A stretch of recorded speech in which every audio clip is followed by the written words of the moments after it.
Hi everyone, welcome back. And today I want to show another famous game between Kasparov and Blahos Portisch. And this game happened in 1983. And some important ideas that this game is going to show is the double bishop sacrifice to open the king side and how to attack your opponent's king. So Kasparov is white, so he opens with d4, and so we have a Queen's Indian defense. So you may look at this setup and think it's kind of strange because black is giving white the center, but what black wants to do is he wants to attack it from the side and just give white the center first, and then he can attack it and weaken it. So here white Kasparov plays important move a3 because black wants to play knight bishop to b4 to attack c3 and weaken the e4 square, so a3 prevents that. And so black plays d5. Like his plan, he wants to attack the center. And here we kind of have a decision to make. Do we want to take out d5 or do we want to do something else? But Kasparov decides to take, and then he just supports his center. So now you can see he has a good formation of pawns. And here he checks the black king because after black plays c6 to block the check, now Kasparov just moves back to d3. And you can see that this c6 pawn is blocking this bishop, which is why Portisch plays c5 to open up the bishop. And so white just castles, and then Portisch plays knight c6.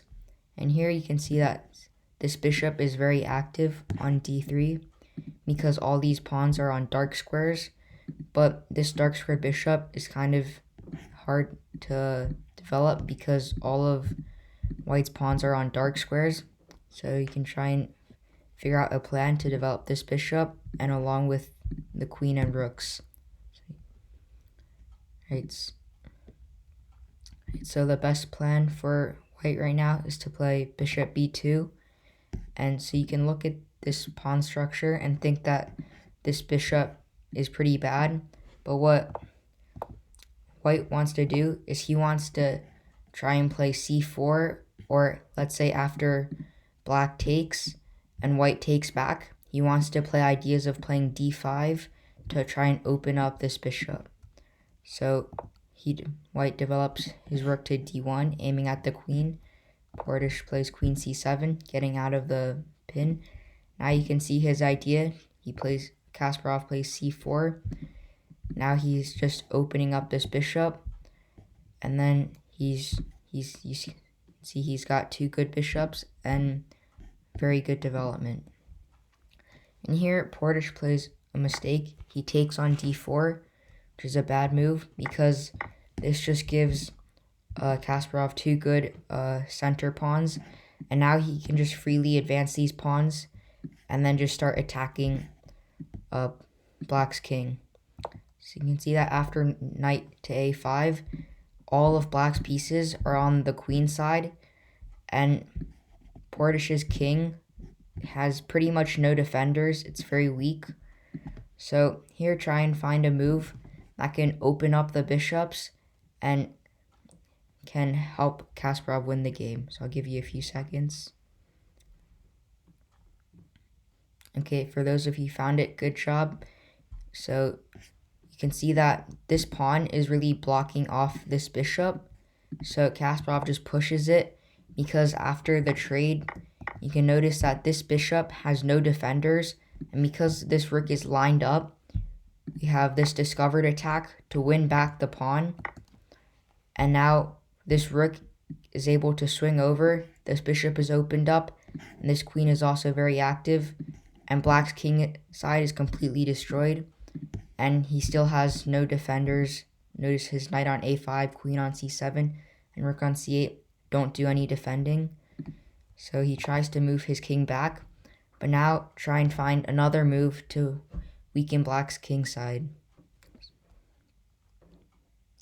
Okay, for those of you who found it, good job.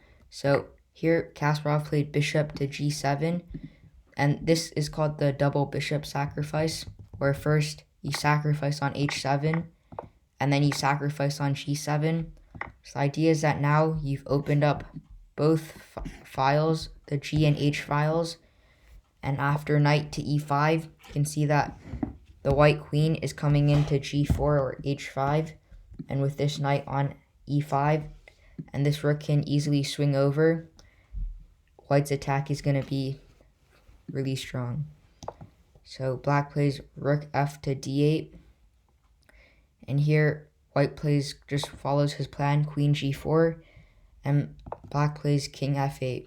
So here it kind of looks like, black maybe has set up his pieces. Maybe he can defend, bring his king over to e8, where his rooks and queen may be able to set up a blockade. But here, actually, Kasparov has a winning move. So try and see if you can find the winning move.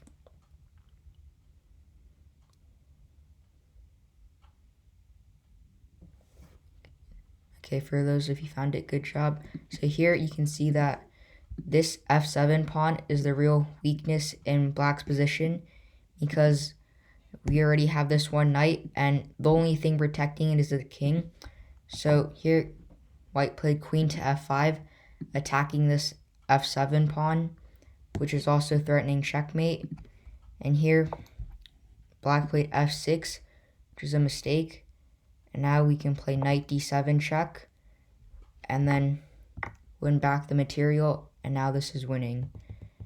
So maybe black wants to, if black tries something else, like maybe bishop to c5 to try and, defend with the queen this way.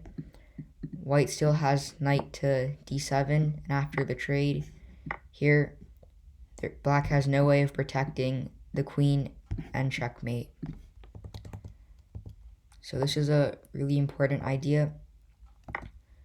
Now we have 2 rooks for 2 minors and a rook, which is normally good for the side with 2 pieces. But because black's king is so weak, this is completely winning for white.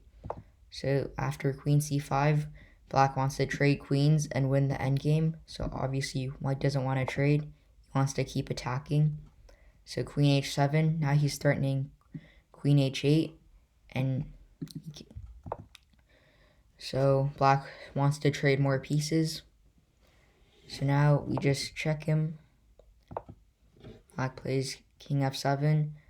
And now we move the rook back, rook to d3. Now you can see we can swing over to maybe g3 or h3. So knight c4.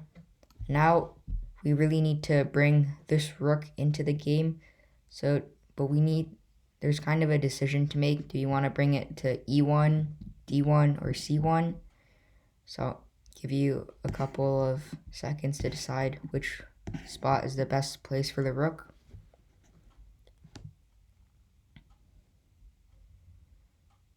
Okay, so the best position for the rook is to move the rook to d1, because now we have both rooks lined up, and we can go to d5 or d7, and this. So let's say we move somewhere to e1. There's not really any coordination between these rooks. They're both on open files, but there's not really any threats. So rook d1 threatens rook d5. So, and then Portisch makes another mistake. He plays knight to e5, and here there's a forced mate here.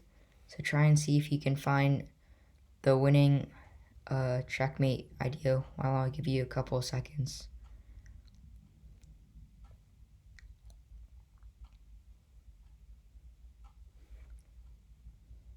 Okay, for those of you who found it, good job.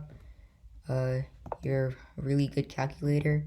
So here, white plays queen to h7, and the idea is that you're forcing black's king to move up, where it's more it's more weak, because if black moves the king to, let's say, f8, we have rook to d8 check, and notice how the queen cuts off the escape squares for the 7th rank. And if black takes, we bring the other rook in, another advantage of why we brought the rook to d1 instead of e1. And now this is just checkmate. So we're forcing the black king to move to e6. Now we check on g8, and once again forcing black to move up. And let's say, so maybe black wants to try and play knight f7 to try and block the check. Now we have rook to e1 check with tempo, and then now we're just forcing black to sacrifice his queen, because if he plays king to f5, we have g4 check,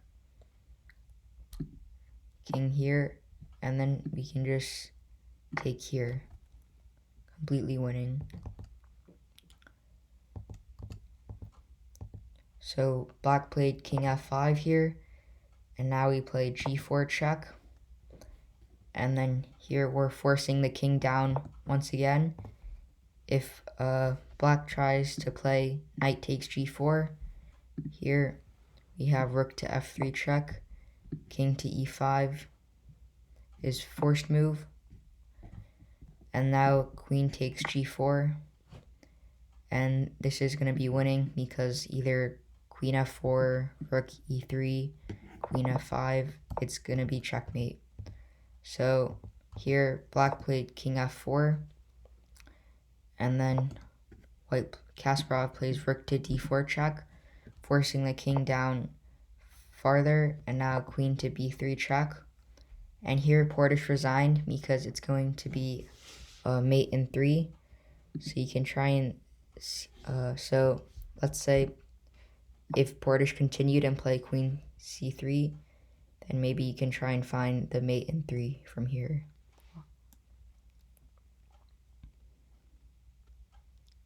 Okay, so the way to mate is to play queen d5, and then once again force the king to move down to e2, and now queen e4 check, queen to e3, and queen takes e3 is checkmate. So kind of to summarize the game, black is kind of playing on the side of the board, and he's giving white control of the center. So white sets up his bishops in very active squares, and now he develops all his pieces, and he plays c4, and now he has these nice center pawns. And then after black plays knight a5, white notices that all black's pieces are on the queen side, so he takes this moment to play d5, a temporary pawn sacrifice to open up both bishops. And after black takes, here Kasparov plays the double bishop sacrifice, which is you take on h7 and on g7 to open up the g and h files. So in your own games, whenever black doesn't have a knight on f6 to defend h7, and you have 2 bishops lined up on these diagonals, you can always look for this type of sacrifice to completely open the king. So, and now Kasparov just brings in his pieces, wins back the material, and then he checkmates the black.